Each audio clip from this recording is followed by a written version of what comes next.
धर्मेंद्र प्रधान इस्तीफे के बाद एक नया चेहरा उभर करके आया है, जो कि शिक्षा मंत्री के पद में इनको पेश किया जा रहा है, प्रहलाद जोशी जी को। अब यहाँ पर देखते हैं कि ये अपने पद को कितनी अच्छी तरीके से संभालते हैं।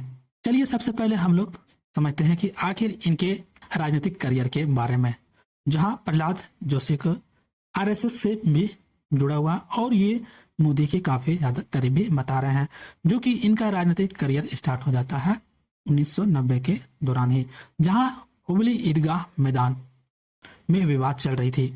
वैसे हुबली ईदगाह मैदान कर्नाटक में स्थित है, जो वहां पर काफी राजनीतिक और धार्मिक का संघर्ष चल रहा था, जो मुख्य रूप से हिंदू मुसलमान पर द्वारा भूमि उपयोग पर केंद्रित था, जिसके दौरान बीजेपी और आरएसएस ने विवादित भूमि पर भारतीय राष्ट्रीय झंडे फहराने की भी मांग की थी। वहीं 2004 में जोशी को धारवाड़ जिले से बीजेपी सांसद के रूप में सिलेक्ट भी किया गया। तब से उन्होंने लगातार 5 बार चुनाव भी जीत चुके हैं, तो आप समझ सकते हो कि राजनीतिक करियर इनका काफी ज्यादा मजबूत भी है। वैसे में 1998 में फिर जोशी का धारवाड़ जिले में बीजेपी के अध्यक्ष में सेलेक्ट किया गया और 2014 में वे कर्नाटक वहां पर बीजेपी के अध्यक्ष में भी बन चुके थे। वहीं फिर 2019 में उन्हें मोदी जो कैबिनेट में संसदीय कार्य में, जैसे कोयला हो गया, खान हो गया, मंत्री हो गया, उद्योग से रिलेटेड जितने भी उद्योग ऊर्जा हो गया, वहां पे नियुक्त किया गया था। वहीं 2024 में ऊर्जा में या फिर कोयले के उत्पादन में या फिर किसी तरीके की ऊर्जा को से रिलेटेड मांग में कोई भी गड़बड़ी पाया जाता था तो तुरंत ही उन्हें सुधार के लिए पेश किए गए। वहीं 2025 में वे नवीन और नवीनकरणीय ऊर्जा, उपभोक्ता मामले, खाद्य एवं सार्वजनिक वितरण मिनिस्टर के रूप में भी सेलेक्ट किए गए, जो कि इस तरीके का काफी अच्छे से वे अपना जो भी पद मिले हर तरफ से अच्छे से निभाए हुए हैं।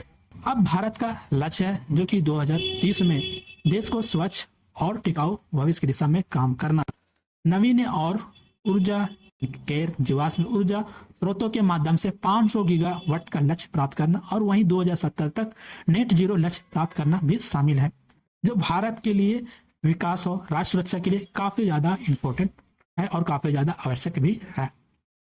अब जो इन्हें ये पद दिया गया है, क्या ये पद संभाल लेंगे या फिर किसी तरीके से प्रधान जी जैसे एक्शन नहीं लिए हुए थे, इस तरह के एग्जामिनेशन जब लीक हो जाते हैं, क्या ये भी इसी तरीके से करते हैं, ये तो आने वाले समय में ही पता चलेगी। वैसे बीजेपी के द्वारा भी कहना है जितने भी स्टूडेंटों के द्वारा एफआईआर किया गया था उन्हें पूरी तरीके से खत्म किया जाए, ये मांग है।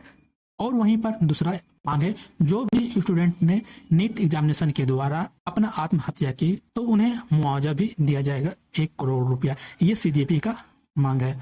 तो वैसे सरकार ने उनकी मांगों को पूरी तरीके से भी बोली कि ठीक है, हम उनकी मांगों को पूरा करने के लिए तैयार है।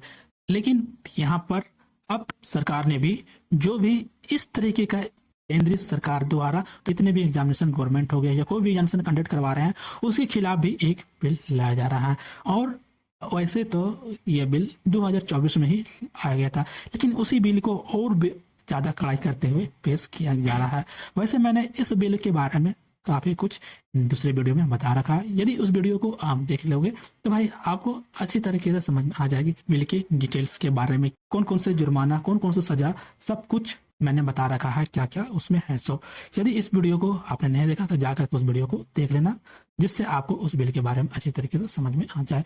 वैसे यहाँ पर जो केंद्र सरकार ने अपने एक बिल तो लेकर के आई है, लेकिन अब देखने को आगे मिलेगी कि यदि किसी तरीके का कोई भी सेंट्रल से रिलेटेड एग्जामिनेशन में गड़बड़ी पाई जाती है तो यह बिल और यह जो अभी शिक्षा मंत्री के पद में नियुक्त किए गए हैं इसको कितना ज्यादा अच्छी तरीके से एक्शन में लेते हैं, वो आने वाले समय में पता चलेगा ही। लेकिन यहाँ पर मैं एक और बात कहना चाहूंगा कि अपना सेंट्रल से ठीक है, लेकिन अब जिस स्टेट्स में एग्जामिनेशन होती है, चाहे अभी आप देख लो पंजाब में, झारखंड में, कहीं भी एग्जामिनेशन हो रही है, लेकिन वहाँ भी पेपर लीक का मामले आए दिन देखे ही जाते हैं, खास करके झारखंड में ही। अभी ऐसा एग्जामिनेशन नहीं हुआ है जहां पर साफ तरीके से करवाया जाए, चाहे फिर वह कोई एग्जामिनेशन छोटा सा ही क्यों ना हो, बड़ा सा भी क्यों ना हो, या फिर किसी तरीके का कोई भी चपरासी से रिलेटेड या क्लास 10 से रिलेटेड जॉब क्यों ना हो, वहाँ पर आयोजन देखा जा रहा है। कहीं पेपर लीक, कहीं सेंट्रल में गड़बड़ी, कहीं OMR सीट में गड़बड़ी, हर चीज में वहाँ गड़बड़ी देखने को मिलती है।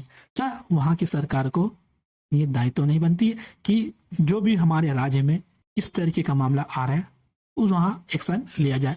लेकिन वे लोग एक्शन क्या लेंगे, वह गलत ठहरा देते हैं स्टूडेंट को ही, जिससे काफी सारे स्टूडेंट परेशान हो जाते हैं मेहनत कर करके। लेकिन जिसके पास पैसा होता है वो तो अपना एक जॉब खरीद लेता है पैसे दे करके, लेकिन जॉब तो खरीद लेता है, लेकिन इससे परेशानी जहां पर इस तरीके का जो भी और भी मामला गड़बड़ा जाती है। यदि भ्रष्टाचार अफसर यहाँ पर आएंगे तो भाई वो तो बेच बेच करके ऑलरेडी ही खा जाएंगे, सिर्फ वे लोग पैसे से ही काम करने वाले हैं। अभी अब झारखंड में ही देख लो कितने सारे अफसर जो कि अभी पकड़ा भी रहे हैं, जो कि राज्य मंत्री को भी अपना ये सोचना चाहिए, जो भी हमारे राज्य में इस तरीके का क्राइम हो रही है पेपर लीक से रिलेटेड, तो फिर हमें एक्शन लेनी चाहिए। यदि अब आप एक्शन नहीं लोगे तो आप जेएनजी भी जाग चुके हैं। वे अपने तौर तरीके से निकालने के लिए आप समझ चुके हैं कि किस तरीके से सरकार को जो भी इस तरीके का मुद्दा आ रही है वो खत्म कैसे किया जाए। ये पूरी अच्छी तरीके से सरकार को भी और जेएनजी को भी समझ में आ चुकी है। अब सरकार समझे कि भाई यदि किसी तरीके की एग्जामिनेशन में कोई भी गड़बड़ी पाती है तो उसका यदि एक्शन नहीं लेती है तो उसका तौर तरीका समझ में आ जाएगा सरकार को भी। अभी केंद्र में ही देख लो समझ में आ चुकी है वहां के सरकार को। अब राज्य सरकार समझ जाए, अगर नहीं समझे तो भाई काफी ज्यादा मुश्किल में पड़ सकती है उनकी सीटें भी। वैसे अभी तो स्टार्ट हुआ है, अब देखना है कि आगे ये कितना दूर तक बढ़ती है। चलिए फिर बात इतना ही तय रखते हैं। वैसे जो यह नया शिक्षा मंत्री प्रहलाद जोशी जो आए हुए हैं वो अपने पद में कितना ज्यादा ईमानदारी दिखलाते हैं वो आने वाले समय में पता चलेगी। वैसे इस विषय में आपको किसी भी तरीके की कोई भी राय है तो हमें कमेंट में जरूर बताएं, और चैनल पर नए हैं तो चैनल को सब्सक्राइब कर बेल आइकन नोटिफिकेशन कॉल पर क्लिक कर लेना। यदि फिर भी इनसे किसी तरीके कोई भी अपडेटेड आती है तो मैं आपको जरूर ला करके दूंगा। मिलते हैं फिर ऐसा ही एक और अगली वीडियो में।